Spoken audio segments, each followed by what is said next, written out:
Happy to be joined now by the defensive coordinator here at Penn State, Brent Pry. Coach, you lost a lot of production off of this defense last year. You probably don't need me to tell you that. Who are some of the guys who have stepped up and emerged as the leaders here in camp?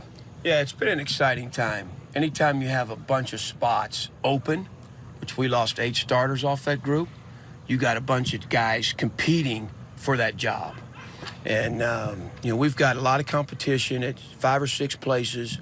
And, everybody from Micah Parsons to Cam Brown to Ellis Brooks, Jesse Luqueta. You got guys like Tariq Castro-Fields. He's not conceding that corner job to John Reed or Amani.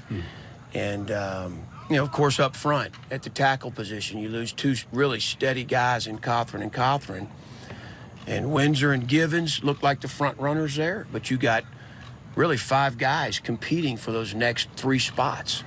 We like to have 5 guys rolling into the season, and between Antonio Shelton is playing his best football right now. P.J. Mustapher, the young freshman, is exciting all of us. We've got a long way to go. This was only practice 7.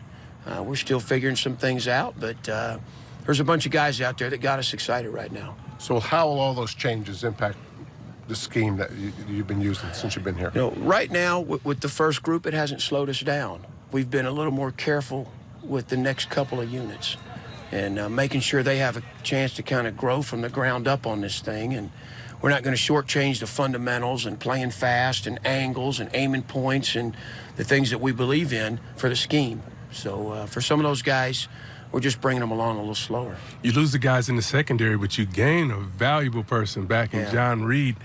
Kind of compare where he is now in camp to maybe where he was before the injury. Yeah, he looks like he's taking it up a notch to me. His foot speed, his quickness, his intelligence. He just anticipates so much as a football player out there.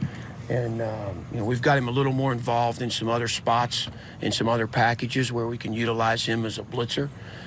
He's got great coverage skills. He's gotten better in his zones, which was something he needed to improve on. So John's playing his best football right now. Well, you're emphasizing tomorrow's scrimmage.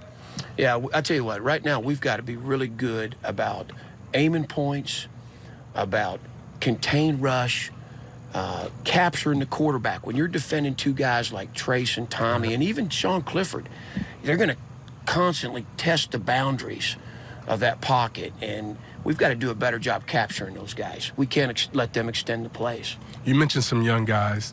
They're going to have an opportunity to contribute. Does that slow you down or the system down for what you can have out there? Or do you throw it all out there and they just have to be able to pick it up to be able to get onto the field? I don't think so. I've never had a preseason camp where we've stayed on schedule with the install. We map it out, but then we know that thing's got flexibility, man. And, we had a day last week, and we ran around its defensive staff table and said, do we forge ahead or do we take one step back?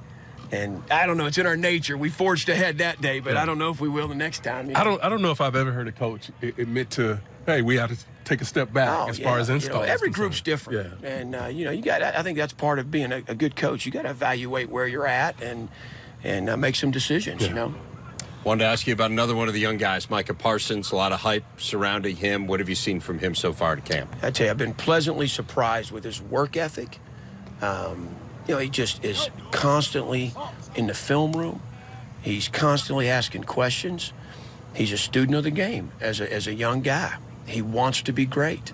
He's got a great skill set, plays the game fast, even when he doesn't know really what's going on at times. He may bust here or there, be in the wrong gap, but he goes 100 miles an hour, and he's awfully talented doing that. So, defensive coordinator Brent Pry. Thanks a lot, Coach. Appreciate you guys.